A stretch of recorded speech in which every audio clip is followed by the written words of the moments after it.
Your period is actually your superpower. That's what I'm going to talk about in this video. And as a millennial, I'm going to talk to you about the way that I was brought up to believe that that was not the case, and that in fact my period was a burden and a weakness and the very opposite of a superpower and a strength. And it wasn't my parents' fault, it was popular culture. And I think the 90s and the early noughties were really big for this. So that's why I'm talking to millennials. I'm a millennial, and I'm hoping that a lot of this will make sense for you for that exact reason. So I wanted to start off this video with my personal experience of getting my period, which was at 14, which was really late. And actually in my group of friends, everybody already had their period, or most people had their period who were talking about it. And it was an excuse to get out of classes and it was a badge of honor.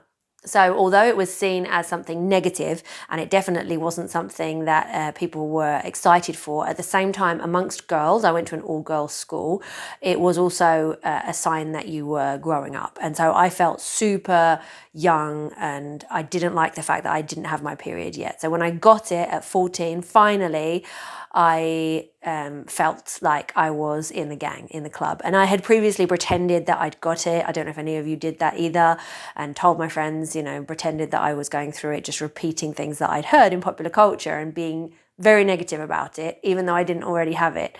And actually when I did get it, it was quite bad and quite painful for me. I used to have really long periods, and I was taken to the doctors. My mum took me to the doctors because I was having a lot of nausea and a lot of pain, and I was prescribed the contraceptive pill, which was super common when I was younger. And so at 14, I was put on the contraceptive pill, which of course now we know is enormously damaging to your hormones and the natural rhythm of your body.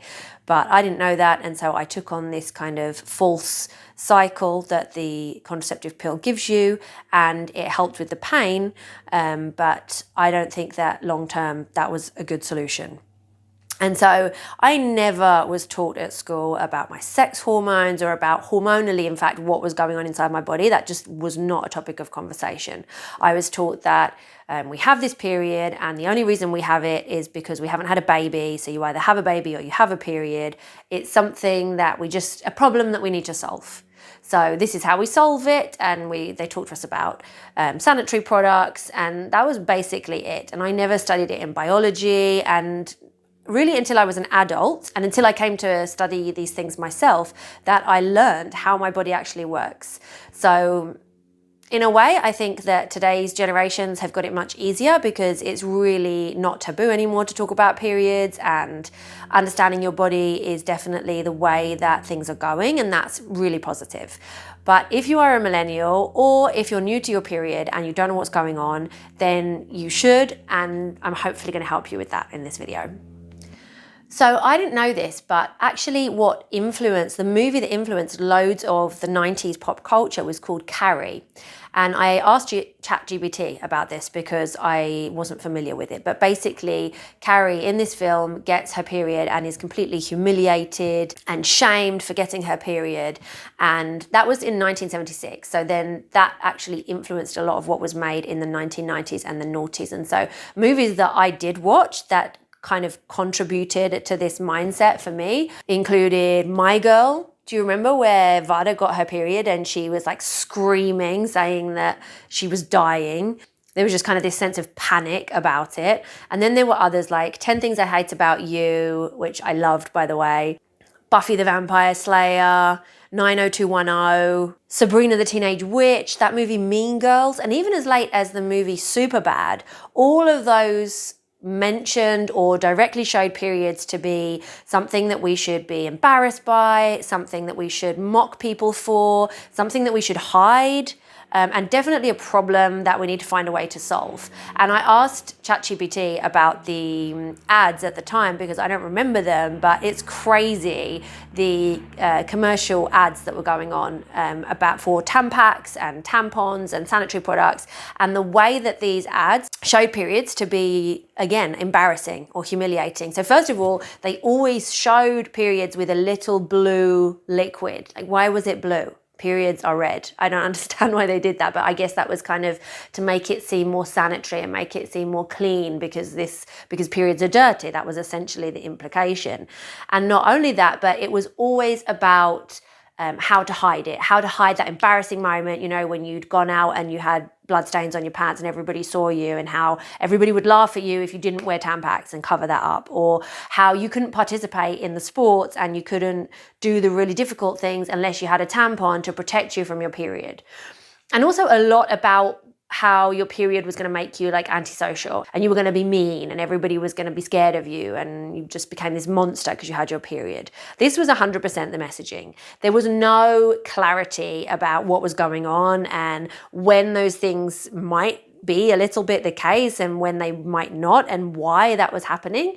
And so I really think that the education was missing from all of that stuff. I'm going to show you a couple of clips if I can find them and squeeze them in here so that you can just see, if you're not a millennial or if you don't remember some of these, what I'm talking about. Introducing new Tampax compact tampons. From the name more of us trust. Discover a new kind of freedom with new Tampax compact. It's not only more discreet, but its plastic applicator makes it even easier to use. Tampax Freedom. Why compromise? Does your life change once a month because of your period? Still using pads? Let me tell it to you straight. Tampax can change the way you feel about your period. Tampax tampons protect internally, so you feel cleaner. No pad can do that. Feeling cleaner is more comfortable. Plus, more women use Tampax than any other tampon or pad. Now that's something. Remember, there's a feeling with Tampax. It can actually change the way you feel about your period.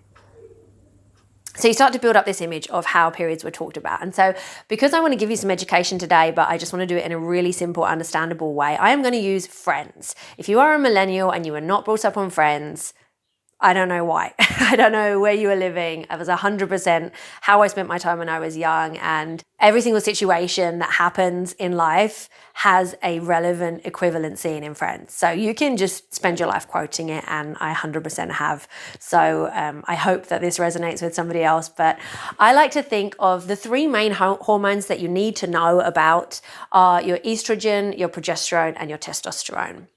There's a lot of other stuff going on in the body, and there are a lot of other hormones to understand, but I think those are the three that you really need to know what they're doing and when you have them and how to help them. Okay, so I'm going to use Friends, right? Because I think estrogen is like Rachel.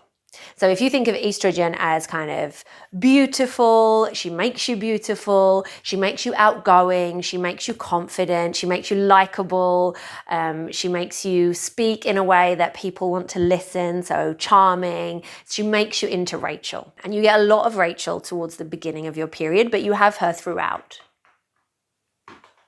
The second hormone that we need to talk about is, of course, Monica, and Monica is testosterone, because testosterone is really what gives us our drive.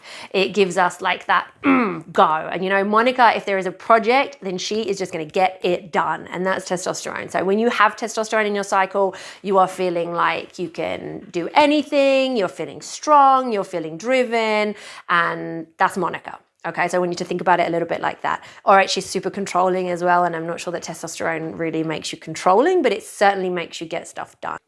And then you have progesterone, which of course is the wonderful Phoebe. And Phoebe is the masseuse, and she's got these like Zen vibes, and she's always cleansing auras and just calming. And, you know, when the other two are kind of stressing out, she's usually the one to bring them back down. Okay, so Phoebe is your progesterone, and that's what progesterone does for you. It keeps you calm, it keeps you centered, and we need it to balance ourselves. So that's our three main hormones, and those are your sex hormones. And when and how they come throughout the cycle is something else you need to understand. And I look at it as seasons. And I know that, for example, Maisie Hill, who wrote Period Power, looks at these a little bit differently. But from my training with Dr. Mindy Pelz as a fasting coach, and from my studies as a healing diets coach, I have learned about hormones in a different way. At least I see them in a different way. So let me explain that to you. So from day 1, when you are bleeding, up to around day 10, everybody's different, but looking at a 28-day cycle, so a typical 28-day cycle, you are Rachel. Okay, so you've got lots of estrogen. First you have your bleed, you're strong, you can be a little bit more resistant to even late nights, you can handle stuff, and you're feeling confident and beautiful, you're building up into being Rachel. Then you hit ovulation from days 11 to 15, and suddenly you're all three. You're Rachel, Monica, and Phoebe together. So you are just this perfect accumulation of those 3 brilliant Friends characters. So you have the outgoing, sociable, beautiful part of Rachel. You have the fantastically efficient, get stuff done side of Monica. And you have this calm, cool vibe of Phoebe, all at the same time. And that's ovulation. So that's days 11 to 15. And that's where, if you want to make a baby, that's the time to do it. Then you come out of ovulation, and from day 16 to 19 is kind of a drop in your hormones again. So you crash back down and you just have that estrogen going on. So let's say you're Rachel again, just for a few days, okay? And then from day 20 all the way up to your period, so for 8 days, if it's a 28-day cycle, you're Phoebe. And you are calm and cool, but you also need to support those hormones, okay? So in order to be Rachel and be Monica and be Phoebe, you have to be kind to your hormones and understand what they're trying to do. What I mean by that is estrogen wants you to be strong. Estrogen wants you to eat lots of protein. You still need, obviously, your fiber and your carbs and your gut food. You need those throughout your cycle. But at this time, when you're being Rachel, you want to eat more protein. You can lift your heavy weights. You can do your heavy workouts. And as a fasting coach, I'm going to say you can fast. Please do not fast if you are under 18. It's not appropriate whilst you're still growing. It's something you need to do once you are an adult. But if you are 18 onwards and feeling strong in those first 10 days of your cycle when you're Rachel, you can afford to do slightly longer fasts. Check out one of my other videos to learn about how to do that. When you're in ovulation, you need to have a little bit of everything. So an equal balance of your protein, your fiber, your gut food, and your carbs. You want to be going out, being sociable. You want to be the best version of yourself. Do the project, get it done. Go on the date night, have a great time. See your friends, be the life and soul of the party. This is the time when you really want to be your best self. When your hormones crash again and you're going back to being Rachel, think like Rachel when she's made it. So a few series in, when she's kind of successful in the fashion business, she knows herself really well and she's more confident. And again, you can go back to behaving in a similar way you did in your first 10 days. And then when you hit Phoebe phase, you want to really channel Phoebe's kind of weird, quirky vibes. You know, if you're drawn to her rituals and things she does at home, or you want to relax and have a massage, give yourself some reflexology and massage your feet, this is the time to be really kind to yourself. So you want to just bring it way down. This is not where you're socializing. This is not where you're having your date night. This is not where you're doing your really important work projects, because hormonally, you are not in the best place to perform. So it's really the time when, I guess, what the movies were referring to in the 90s and noughties, where you might just want to be a little bit more isolated and by yourself. And that's okay. Allow yourself to do that, because it's what your body needs in order to do what it needs to do to continue to make you feel great. So those cycles that I talked about, I really see as the season. So your first 10 days are spring, okay? The flowers are starting to bloom, you're becoming Rachel, things are turning green, it's a good phase. The sun is starting to shine, we can start to sing, it's great. Then ovulation comes, and that's summer, man. That's just the best time. That's all the vibes. That's the great music, that's the sunshine, that's being out, that's holiday, that's everything, what we're going into, okay? That's ovulation. I feel like I have bugs on me. Then we have that little dip phase that I mentioned. So that's going to be autumn, okay? Your hormones have crashed, you're back to estrogen, but it's kind of a weird interim phase. And so maybe you can think about it as your leaves falling, you're starting to wind down, because when you hit progesterone building from day 20, it is winter. So you want to be at home, you want to do whatever makes you feel good, invest in your hobbies, creativity. It's a really good time to be creative, actually. But if you go a little bit more inward and you want to be alone, that's okay. That's what's happening hormonally. So I kind of think of it as winter as like hibernation, close the doors, you know, shut all of the responsibilities out and just look in and enjoy some meditation, some downtime, some yoga, some calm walks and nature throughout your cycle, obviously. So progesterone is the time you want to lean into nature's carbs as well.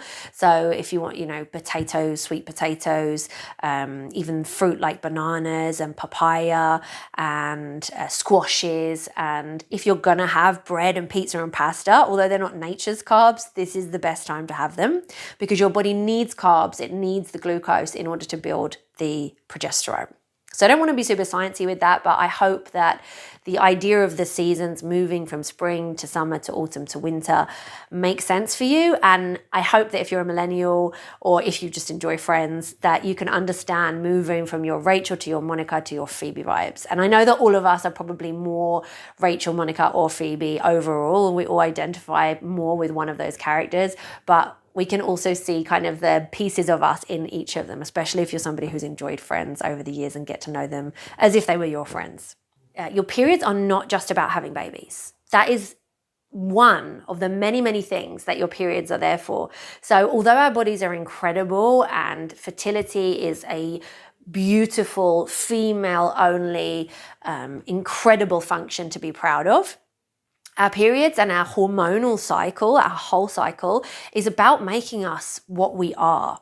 So women are incredible because we are able to be so empathetic, understanding, outgoing, whilst also being chilled, get stuff done, whilst also understanding balance and focusing on joy. We have this wonderful kind of undulating movement throughout the month. And the reason that we have that is because of our hormones. So how lucky really are we? I mean, guys have an awful lot of testosterone and they have some estrogen. Obviously, guys are great for other reasons, but they just don't have this superpower that we have, where we have all of this mix of hormones moving through us at different times of the month, kind of like a magic potion, allowing us to be these different versions of ourselves. And if you can harness that power and understand what's happening, you can just be a superhero. You can be amazing. You can achieve any goal that you want to achieve. You can be the version of yourself that you really want to be. And of course, you can heal and feel better. So I hope that this video just helps you understand those key parts of your cycle and understand that your period is your superpower. You are a superwoman, and the more you know about it, the more you can harness the power of it, the better the version of yourself you will be. All right, so I hope that helps, and have a great week wherever you are.